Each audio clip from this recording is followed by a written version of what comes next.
నమస్కారం.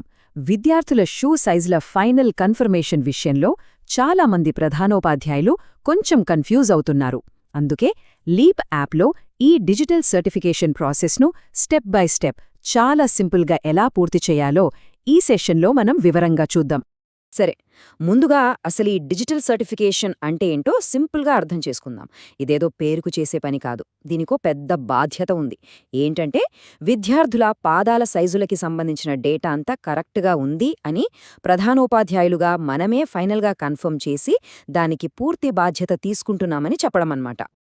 ఓకే, ఇప్పుడు మనం నేరుగా లీప్ యాప్లో పని మొదలుపెట్టే ముందు ఒక చిన్న కానీ చాలా ముఖ్యమైన ప్రిపరేషన్ స్టెప్ ఉంది. దీనికోసం మనకు 2 యాప్స్ అవసరమవుతాయి. అవేంటో చూసేద్దాం. ప్రాసెస్ చాలా సింపుల్, రెండు స్టెప్స్. ఫస్ట్, బ్యాక్గ్రౌండ్లో సర్వేపల్లి రాధాకృష్ణన్ విద్యార్థి మిత్ర యాప్ని అప్డేట్ చేయాలి.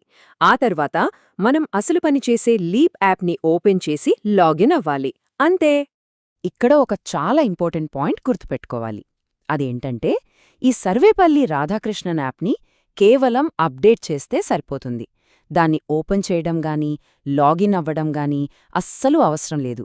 మన పనంతా జరిగేది లీప్ యాప్లోనే. ఇది జస్ట్ ఒక సపోర్టింగ్ యాప్ అంతే. సరే, యాప్స్ రెడీ అయిపోయాయి కదా, ఇక అసలు విషయంలోకి వెళ్దాం. లీప్ యాప్లోకి వెళ్ళి డేటాని ఎలా వెరిఫై చేయాలో స్టెప్ బై స్టెప్ చూద్దాం రండి. లీప్ యాప్లో లాగిన్ అయ్యాక స్క్రీన్పై చూపించినట్టుగా ముందుగా గవర్నెన్స్ మీద క్లిక్ చేయాలి. ఆ తర్వాత సమగ్ర శిక్ష, అక్కడి నుంచి సర్వేపల్లి రాధాకృష్ణన్ విద్యార్థిమిత్ర సెలెక్ట్ చేసుకోవాలి. అందులో మాడ్యూల్స్కి వెళ్ళి ఫైనల్గా షూ సైజ్ క్యాప్చరింగ్ ఆప్షన్ని ఎంచుకోవాలి. ఈ పాత్ జాగ్రత్తగా ఫాలో అవ్వండి. ఓకే, మనం షూ సైజ్ మాడ్యూల్లోకొచ్చేసాం. ఇక్కడే ఒక కీలకమైన అప్డేట్ గురించి మనం మాట్లాడుకోవాలి. డేటా ఎంటర్ చేసే విషయంలో రీసెంట్గా ఒక ముఖ్యమైన మార్పు జరిగింది. అదేంటో తెలుసా? చూశారు కదా, ఇంతకుముందు ఎలా ఉండేది?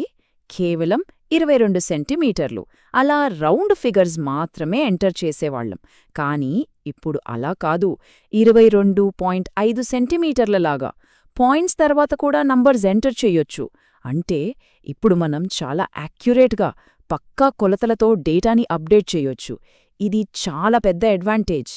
సో ఈ కొత్త అప్డేట్ వచ్చింది కాబట్టి మనందరి బాధ్యత ఏంటంటే ఫైనల్ సబ్మిషన్ చేసే ముందు ప్రతి విద్యార్థి డేటాని 1-2 సార్లు చెక్ చేసుకోవాలి. కొలతలన్నీ పాయింట్స్తో సహా కరెక్ట్గా ఉన్నాయా లేదో నిర్ధారించుకోవాలి. ఇక్కడ చాలా జాగ్రత్తగా ఉండాలి. అలా డేటా అంతా కరెక్ట్గా అప్డేట్ చేసి వెరిఫై చేశాక మనం ఫైనల్ స్టేజ్కి వచ్చేశాం. ఇదే అత్యంత కీలకమైన ఘట్టం, తుది సమర్పణ, అంటే ఫైనల్ సబ్మిషన్ అండ్ డిక్లరేషన్. విద్యార్థుల లిస్ట్ అంతా చూసుకుంటూ కిందకి స్క్రోల్ చేస్తే పేజీకి చిట్ట చివరన ఒక చెక్ బాక్స్ కనిపిస్తుంది. అదే మన ఫైనల్ డిక్లరేషన్ కోసమన్నమాట. ఆ చెక్ బాక్స్ పక్కనున్న డిక్లరేషన్ టెక్స్ట్ చూడండి. ఈ డేటా అంతా కరెక్ట్ అని, నేనన్నీ వెరిఫై చేశానని, ఏవైనా తప్పులుంటే నాదే బాధ్యత అని మనం ఒప్పుకుంటున్నట్లు ఉంటుంది.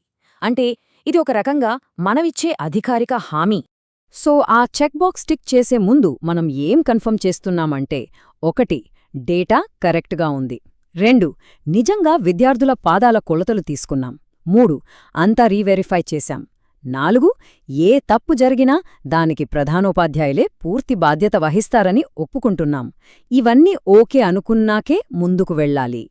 ఇక ఫైనల్ స్టెప్, ఆ గ్రీన్ చెక్ బాక్స్ని సెలెక్ట్ చేసి సబ్మిట్ బటన్ మీద క్లిక్ చేయడమే. అంతే, పని పూర్తయినట్టే. సబ్మిట్ బటన్ నొక్కిన వెంటనే స్క్రీన్ మీద సబ్మిటెడ్ సక్సెస్ఫుల్లీ అని ఒక మెసేజ్ వస్తుంది. అలా వచ్చిందంటే మన డిజిటల్ సర్టిఫికేషన్ ప్రాసెస్ విజయవంతంగా పూర్తయ్యిందని అర్థం. అంతే, దీంతో మన పని 100% కంప్లీట్ అయిపోయింది. కంగ్రాట్స్! అయితే ఇక్కడొక చాలా ముఖ్యమైన విషయం ఉంది. ఒక్కసారి సబ్మిట్ చేశాక దాన్ని మళ్లీ వెనక్కి తీసుకోలేం. డేటా మొత్తం లాక్ అయిపోతుంది. ఎలాంటి మార్పులు చేయడానికి వీలుండదు. అందుకే సబ్మిట్ చేసే ముందే అన్నీ 1-2 సార్లు చెక్ చేసుకోవడం చాలా అవసరం. ఆ చెక్ బాక్స్ కూడా సబ్మిట్ చేశాక మాయమైపోతుంది. ఈ మొత్తం ప్రాసెస్ చూస్తే డేటా కరెక్ట్గా ఉండటము ఎంత ముఖ్యమో అర్థమవుతోంది కదా. ఎందుకంటే మనమిచ్చే ఈ చిన్న కొలత ప్రతి విద్యార్థికి సరిగ్గా సరిపోయే షూ అందేలా చేస్తుంది. సరైన సైజ్ షూ వాళ్ళకిచ్చే కంఫర్ట్, వాళ్ళ రోజువారీ జీవితంలో ఎంత పెద్ద పాజిటివ్ మార్పుని తీసుకొస్తోందో ఒక్కసారి ఆలోచిద్దాం.